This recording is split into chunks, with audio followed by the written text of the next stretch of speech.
പല പാർട്ടികളെ കണ്ടും മടുത്ത് നമുക്ക് പുതിയൊരു പാർട്ടി നമ്മുടെ രാഷ്ട്രീയ അന്തരീക്ഷത്തിലേക്ക് വരാൻ പോവുകയാണ്. അതാണ് കോക്രോച്ച് ജനതാ പാർട്ടി. അതായത് പാറ്റ ജനതാ പാർട്ടി. യെസ്, നിങ്ങൾ കേട്ടത് ശരിയാണ്. കഴിഞ്ഞ കുറച്ച് ദിവസങ്ങൾക്ക് മുൻപാണ് സൂര്യകാന്ത് എന്ന് പറഞ്ഞിട്ടുള്ള സുപ്രീം കോടതിയിലൊരു ജഡ്ജായിട്ടുള്ള അദ്ദേഹം പറഞ്ഞത്, ഇന്ത്യയിലെ യൂത്ത് അത് അവർക്കൊരു ജോലിയില്ല. അവർക്കൊരു ജോലിയില്ല. അത് ഓൾറെഡി നമ്മൾ ജോബ്ലെസ് ആണ് because of this bloody system. അപ്പം അപ്പം നമ്മൾ അങ്ങനെയും ഇരിക്കുന്ന ഒരു സാഹചര്യത്തിൽ അങ്ങനെയുള്ള അൺഎംപ്ലോയിഡ് ആയിട്ടുള്ള ആളുകൾ പാറ്റകളെ പോലെയും പാരസൈറ്റുകളെ പോലെയാണ്. അവർ ജേർണലിസ്റ്റുകളുടെയും ആക്ടിവിസ്റ്റുകളുടെയും അല്ലെങ്കിൽ RTA ഒക്കെ ജോലി അവർ സ്വയം ഏറ്റെടുത്ത് ചെയ്യുകയാണ്. അവർ പാരസൈറ്റിനും അല്ലെങ്കിൽ അതായത് ഒരു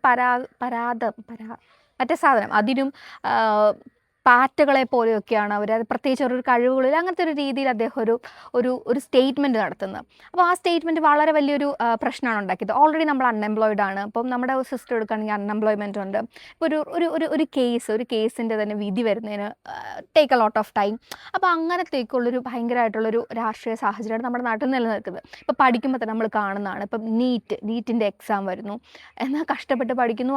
അതിപ്പം അത് കയറുന്നതിന് വേണ്ടിയിട്ട് ഒരു ടെററിസ്റ്റിനെ എങ്ങനെ സെർച്ച് ചെയ്യുന്നു അതേപോലെ സെർച്ച് ചെയ്ത് അകത്ത് കയറ്റുന്നു. പക്ഷെ അതിൽ വലിയ സ്കാം നടക്കുന്നു. വലിയ വലിയ ആളുകളുടെ മക്കൾ വളരെ ഈസി ആയിട്ട് ജയിച്ചു പോകുന്നു. സാധാരണക്കാരുടെ മക്കൾ ഒരുപാട് കഷ്ടപ്പെട്ടിട്ട് അവർക്ക് എൻ്റെ റിസൾട്ട് ഒന്നും ഉണ്ടാകുന്നില്ല. ഇപ്പോൾ ജോലി സ്ഥലത്താണെങ്കിലും പലയിടത്തും നമ്മൾ PSCയിലൊക്കെ കാണുന്ന മാൽ പ്രാക്ടീസുകളൊക്കെ നമ്മൾ കാണുന്നത്. അപ്പോൾ അങ്ങനെയും നമ്മൾ ജോബ്ലെസ് ആണ്. പിന്നെ നാടിൻ്റെ ഒരു സിസ്റ്റം കൊണ്ട് തന്നെ ഒരിതുണ്ട്. അപ്പോൾ ആ സിസ്റ്റത്തിനെ എതിർക്കുന്ന ആളുകളെ ജോബ്ലെസ് ആയിട്ടുള്ള പാറ്റകൾക്കും അല്ലെങ്കിൽ പാരസൈറ്റുകൾക്കും ഒപ്പമാണ് അദ്ദേഹം ഉപമിച്ചത്. എന്നാൽ അതിനെ തുടർന്ന് അതൊരു വലിയൊരു ഔട്ട്റേജാണ് സാധാരണക്കാരായിട്ടുള്ള പിള്ളേരുടെ ഇടയിലും യൂത്തിൻ്റെ ഇടയിലും ഉണ്ടാക്കിയിട്ടുള്ളത്. കാരണം സ്റ്റേറ്റ് നമുക്ക് പ്രൊവൈഡ് ചെയ്യുന്ന പല കാര്യങ്ങളും പ്രൊവൈഡ് ചെയ്യുന്നില്ല. ബട്ട് സ്റ്റിൽ നമ്മളെ ജോബ്ലെസ് എന്നും നമ്മളെ ക്രോക്രോച്ച് എന്നും അല്ലെങ്കിൽ അനാവശ്യമായിട്ടുള്ള എന്തോ ഒരു ക്രീച്ചർ എന്നും ഒക്കെ നമ്മളെ വിളിച്ച് അപമാനിക്കുകയാണ്. അതേ തുടർന്ന് അവർ കുറച്ച് ആളുകൾ ചേർന്നിട്ട് പാർട്ടി രൂപീകരിച്ചു. അതിൻ്റെ പേരാണ് CJP, ക്രോക്രോച്ച് ജനതാ പാർട്ടി. അതിൻ്റെ മെയിൻ വക്താവായിട്ടുള്ള ആളെന്ന് പറയുന്നത് ഒരു അഭിജിത്ത് ദീപ്കി അങ്ങനെയാണ് അദ്ദേഹത്തിൻ്റെ പേര്. മേ ബി ആ പ്രൊണൗൺസിയേഷനിൽ ചെറിയ എന്തെങ്കിലും തെറ്റുണ്ടായിരിക്കും. പക്ഷെ അഭിജിത്ത് എന്ന് പറയുന്ന ആ പുള്ളിയുടെ നേതൃത്വത്തിലാണ് ക്രോക്രോച്ച് ജനതാ പാർട്ടി എന്ന് പറഞ്ഞൊരു പാർട്ടി രൂപീകരിച്ചത്. അപ്പോൾ പുറമേ നിന്ന് കേൾക്കുമ്പോൾ ഇതൊരു ഫണ്ണായിട്ടൊക്കെ നമുക്ക് തോന്നുമായിരിക്കാം.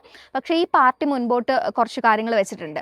അപ്പം അവർക്ക് ഏകദേശം 5 മോട്ടോ അല്ലെങ്കിൽ അവരുടെ മാനിഫെസ്റ്റോ എന്ന് പറയുന്നത് ഏകദേശം 5 കാര്യങ്ങളാണ്. അവരുടെ ഒരു മോട്ടോ എന്ന് പറയുന്നത് എ ഫ്രണ്ട് ഫോർ യൂത്ത് അല്ലെങ്കിൽ for the youth and by the youth. അതായത് യൂത്തുകൾക്ക് വേണ്ടി യൂത്തുകൾക്ക് വേണ്ടി എന്നൊക്കെ ഉള്ള രീതിയിലാണ് അവർ മോട്ടോ പറയുന്നത്.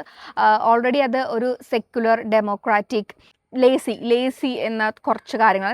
ഇന്ത്യയിലെ ജനതന്നെ ലേസി പീപ്പിളായിട്ടാണ് അത് പൊതുവെ ഈ ഒരു സ്റ്റേറ്റ്മെൻറ്റ് ഉണ്ടായത്, അല്ലെങ്കിൽ അങ്ങനെ കണ്ടുകൊണ്ടാണ്. അപ്പം ലേസി ഇതൊക്കെയാണ് അവരുടെ അവരതിനകത്ത് പറഞ്ഞു പോകുന്ന കാര്യങ്ങൾ. അപ്പം ഞാൻ ഓൾറെഡി പറഞ്ഞ 5 കാര്യങ്ങളാണ് അവർ ഡീൽ ചെയ്തു പോകുന്നത്. അതിലേറ്റവും ഇമ്പോർട്ടൻ്റ് ആയിട്ടുള്ള ഒരു കാര്യം എന്ന് പറയുന്നത് ഈ ചീഫ് ജസ്റ്റിസ് ആയിട്ടുള്ള ആളാണല്ലോ ഇപ്പോൾ ഇങ്ങനത്തെ ഒരു റിമാർക്ക് പറഞ്ഞിട്ടുള്ളത്. അതായത് സൂര്യകാന്ത്. അപ്പോൾ സൂര്യകാന്തിനെ പോലെയുള്ള ആളുകൾ പലപ്പോഴും ഇത്തരത്തിലുള്ള പരാമർശങ്ങൾ നടത്തുന്നത് പിന്നീട് അവർക്ക് പൊളിറ്റിക്കൽ പാർട്ടിയിലൊക്കെ ഒരു റോള് കിട്ടും എന്നുള്ള ഒരു ചിന്ത കൊണ്ടാണ്. അപ്പോൾ അങ്ങനെയാണ് എങ്കിൽ അത്തരത്തിലുള്ള ചിന്തകൾ അവർക്ക് ഉള്ളത് കൊണ്ടാണെങ്കിൽ അവർക്ക് വേണമെങ്കിൽ എന്ത് ചെയ്യാം, ഇനി ഈ പാർട്ടി അധികാരത്തിൽ വന്നിട്ടുണ്ടെങ്കിൽ, ഈ CJP ഈ പാർട്ടി ജനതാ പാർട്ടി അധികാരത്തിൽ വന്നിട്ടുണ്ടെങ്കിൽ അങ്ങനെ ചീഫ് ജസ്റ്റിസുകൾക്ക് ഒരു പോസ്റ്റ് റിട്ടയർമെൻറ്റ് പോലെ ഈ പാർട്ടിയിൽ വരാൻ കിട്ടുന്ന ചാൻസുകൾ അല്ലെങ്കിൽ അവർക്ക് കിട്ടുന്ന ആനുകൂല്യങ്ങൾ അതൊക്കെ അവർ എടുത്തു കളയും എന്നതാണ് അവരുടെ ഒന്നാമത്തെ ഒരു കാര്യമായിട്ട് അവർ പറഞ്ഞിട്ടുള്ളത്, ഡിമാൻഡായിട്ട് അവർ പറഞ്ഞിട്ടുള്ളത്. അടുത്തൊരു കാര്യം എന്ന് പറഞ്ഞിട്ടുള്ളത് നമ്മുടെ നാട്ടിലിപ്പോൾ ഏറ്റവും കൂടുതൽ സംഭവിക്കുന്ന ഒരു കാര്യമാണ് വോട്ട് ചോരി നടക്കുക. അതായത് നമ്മൾ വോട്ട് ചെയ്തിട്ടുണ്ടായിരിക്കും, പക്ഷേ അത് പലപ്പോഴും ചില ആളുകൾ ചെയ്യുന്നതിന് മുമ്പ് തന്നെ അത് വേറൊരാൾ ചെയ്തിട്ടുണ്ടെങ്കിൽ എത്ര വോട്ട് ചോരികൾ നടക്കുന്നുണ്ട്. അങ്ങനെ ഒരു വോട്ട് ചോരി നടക്കുകയാണ് എങ്കിൽ ചീഫ് ഇലക്ഷൻ കമ്മീഷണർ അദ്ദേഹത്തെയും അല്ലെങ്കിൽ ഇലക്ഷൻ കമ്മീഷനെയൊക്കെ എന്താ പറയുക, അവർക്കെതിരെ UAP ചുമത്തി ഒരാളുടെ വോട്ട് നിഷേധിക്കുന്നത് ഒരു ടെററിസ്റ്റ് ആക്ടിവിറ്റിയാണ് എന്ന രീതിയിൽ ഒരു കേസ് ചുമത്തു എന്നതാണ് അവർ പറഞ്ഞിട്ടുള്ള രണ്ടാമത്തെ ഒരു ഡിമാൻഡ്. ദെൻ അവരുടെ മൂന്നാമത്തെ ഡിമാൻഡായിട്ട് പറയുന്നത് ഇപ്പോൾ നമ്മുടെ നാട് ഭരിക്കുന്നത് കുറച്ച് മീഡിയാസാണ്. അപ്പം ഇത്തരത്തിലുള്ള മീഡിയാസിൻ്റെ, അതായത് ഗോദി മീഡിയാസ് എന്നൊക്കെയാണ് ഒരു കളിയാക്കി പറയാറുള്ളത്. അപ്പോൾ അത്തരത്തിലുള്ള മീഡിയാസ് ഇങ്ങനെ അതായത് അദാനിയുടെയോ അംബാനിയുടെയോ ഒക്കെ നേതൃത്വത്തിലുള്ള മീഡിയകളെ അവരുടെ ലൈസൻസ്, അത്തരത്തിലുള്ള വാർത്തകൾ കൊടുത്തിട്ടുണ്ടെങ്കിൽ ആ ലൈസൻസ് കൊടുത്തവരെ കട്ട് ചെയ്യും. അറ്റ് ദ സെയിം ടൈം ഇത്തരത്തിലുള്ള ഗോദി മീഡിയയിലുള്ള ആളുകൾ അനധികൃതമായിട്ട് സ്വത്ത് സമ്പാദിച്ചിട്ടുണ്ടെങ്കിൽ ആ സ്വത്തും എന്ത് ചെയ്യുക, അതും കട്ട് ചെയ്യും.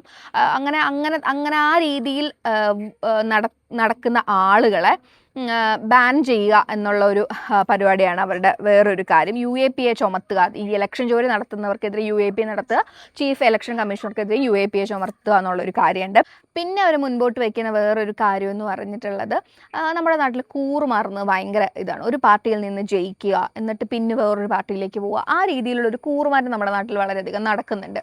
അപ്പം നമ്മൾ റീസെൻ്റ്ലി ആയിട്ട് നമ്മൾ കണ്ടിട്ടുള്ളത് നമ്മുടെ ആം ആദ്മി പാർട്ടിയുടെ ഒരു നമുക്കൊക്കെ അറിയാവുന്ന രാഘവ് ചന്ദ പാർട്ടി മാറിയ അങ്ങനത്തെ കേസുകളുണ്ട്. അപ്പോൾ അത്തരത്തിൽ പരിപാടികൾ ചെയ്യുകയാണെങ്കിൽ ഏകദേശം 20 വർഷത്തോളം വരെ പൊതുപരിപാടികളിൽ വരുന്നതിൽ നിന്ന് വിലക്കുക, അതേപോലെ തന്നെ അവർക്കെതിരെ അവരെ ബാൻ ചെയ്യുക തുടങ്ങിയത്, ഇതൊക്കെയാണ് അവരുടെ ഒരു 5 ഡിമാൻഡ്സ് ആയിട്ട് പറയുന്നത്. അപ്പം ഇത്തരത്തിലൊരു വലിയൊരു കാര്യമാണ് അവർ മുമ്പോട്ട് വെച്ചിട്ടുള്ളത്. അപ്പം ഇത് നമുക്ക് കുറച്ച് ഫണ്ണി ആയിട്ടുള്ള രീതിയിലാണ് അവർ പ്രസൻറ്റ് ചെയ്തിരിക്കുന്നത്. അപ്പം ഈ അഭിനവ് എന്ന് പറയുന്ന ഇതിൻ്റെ ഫൗണ്ടർ എന്ന് പറയുന്ന ആൾ ഓൾറെഡി AAPയിൽ വർക്ക് ചെയ്തിട്ടുള്ളതാണ് കുറേ കാലം. ക്യാമ്പയിനൊക്കെ ഇല്ലേ, സോഷ്യൽ മീഡിയ ക്യാമ്പയിൻസ്, അതൊക്കെയാണ് പുള്ളി ലീഡ് ചെയ്തുകൊണ്ടിരുന്നത്. സോ പുള്ളിയാണ് അതിനകത്തേക്ക് വന്നിരിക്കുന്നത്. ഇപ്പം തന്നെ, അതായത് 2 ദിവസമാണ് ഈ പാർട്ടി രൂപീകരിച്ചിട്ടുള്ളത്. ഇപ്പം തന്നെ അതിന് ഏകദേശം 40,000 ഫോളോവേഴ്സാണ് ഉള്ളത്. അതിൻ്റെ ഒപ്പം തന്നെ ആയിരക്കണക്കിന് ഫോളോവേഴ്സ് ഉണ്ട്. 40,000 ആളുകളുടെ ഒരു അംഗബലമായി എന്നാണ് അവർ പറയുന്നത്. സോഷ്യൽ മീഡിയയിൽ വലിയൊരു മൂവ്മെൻ്റ് ആയിട്ട് അത് വരുന്നുണ്ട്. കാരണം ഓൾറെഡി നമ്മുടെ യൂത്ത് ഭയങ്കരമായിട്ട് മടുത്തിരിക്കുകയാണ് സിസ്റ്റത്തെ കൊണ്ടും, അല്ലെങ്കിൽ അവർ അനുഭവിക്കുന്ന ഈ ക്രൈസിസുകൾ കൊണ്ടുമൊക്കെ. അപ്പോൾ അതുകൊണ്ടാണ് ഇത്തരത്തിലൊരു പാർട്ടി രൂപീകരിച്ച് വന്നിട്ടുള്ളത്. അതിൽ വേറൊരു ഫണ്ണായിട്ടുള്ളൊരു കാര്യം എന്ന് പറഞ്ഞിട്ടുണ്ടെങ്കിൽ, ഈ CJP ക്രോക്കോട്ട് ജനത പാർട്ടിക്ക് എതിരായിട്ട് വേറൊരു പാർട്ടിയും ചെറുതായിട്ട്, അത് ഇൻഫ്ലുവൻസേഴ്സ് തന്നെയാണ്, അപ്പം അവരുടെ ചില പാർട്ടികളും കാര്യങ്ങളും ഒക്കെ ഉണ്ടായിട്ടുണ്ട്. അതിൻ്റെ പേര് ഇന്ത്യൻ നാഷണൽ ക്രോക്രോച്ചസ് എന്ന് പറഞ്ഞ പേരിലാണ് അത് വന്നിട്ടുള്ളത്. അതായത് ഇന്ത്യൻ കോൺഗ്രസ് പാറ്റകൾ എന്ന് പറയുന്നൊരു പാർട്ടി വന്നിട്ടുണ്ട്. അവർ പറയുന്നത് ആകെ 5 ഡിമാൻഡ്സ് ആണ് ഇവർ പറഞ്ഞത്. ഇപ്പം റേപ്പ് പോലെയുള്ള കാര്യങ്ങളിൽ അതിനെ പറ്റിയിട്ടൊന്നും ഇവരുടെ മാനിഫെസ്റ്റോയിൽ അല്ലെങ്കിൽ ഇവരുടെ ഡിമാൻഡ്സുകളിലും ഇല്ലാത്തത് കൊണ്ട് തന്നെ അതിനൊക്കെ കുറച്ചും കൂടെ ഡീൽ ചെയ്യുന്ന പോലെ അങ്ങനെ ഒരു പാർട്ടിയായിട്ട് കൊണ്ടുവരുമെന്നാണ് ഈ ഒരു ഒപ്പോസിഷൻ ആയിട്ടുള്ള ആളുകൾ പറയുന്നത്. എനിക്ക് തോന്നുന്നു നമ്മുടെ യൂത്ത്, നമുക്ക് പലപ്പോഴും തോന്നിയിട്ടുണ്ടായിരിക്കും എന്താണ് നമ്മുടെ യൂത്തുകൾ ഒരു കാര്യത്തിലും പ്രതികരിക്കാത്തതെന്ന്. അപ്പം ഇതൊക്കെ ഒരു കൈൻഡ് ഓഫ് ഫണ്ണി വെയിലാണെങ്കിൽ പോലും പറയാൻ പറ്റില്ല, നാളെ അതൊരു വലിയൊരു പ്രസ്ഥാനമായി മാറാതിരിക്കാം, എന്തുമായിരിക്കാം. പക്ഷേ യുവജനങ്ങളുടെ ഇടയിൽ ഈ ഒരു ഐഡിയയ്ക്ക് ഭയങ്കര ഒരു വേവ് ഉണ്ടാക്കാൻ സാധിച്ചിട്ടുണ്ട്. ഇനി വരുന്ന ദിവസങ്ങളിൽ കുറച്ചും കൂടെ കഠിനമായിരിക്കും നമ്മുടെ ജീവിതങ്ങൾ. അപ്പം കുറച്ചും കൂടെ യൂത്ത് അതിനെതിരെ പ്രതികരിക്കുമെന്നും അവർ മുൻപോട്ട് വരുമെന്നും ഒക്കെ നമുക്ക് പ്രതീക്ഷിക്കാം. നേപ്പാളിലെ ജൻസി വിപ്ലവം പോലൊരു വിപ്ലവമാണോ അവർ ഉദ്ദേശിക്കുന്നതെന്നൊക്കെ നമുക്ക് ഇനി നോക്കിയിരുന്ന് കാണാം. എന്തെങ്കിലും ആവട്ടെ. അപ്പം ഓക്കെ, CJPയിൽ ചേരാൻ താല്പര്യമുള്ളവർ ചേരുക, അല്ലെങ്കിൽ അവർക്കെതിരായിട്ടുള്ള ICCയിൽ ചേരാൻ ആഗ്രഹമുള്ളവർക്ക് അവിടെയും ചേരാം. ഓക്കെ, അപ്പോൾ ബൈ, ടാറ്റാ.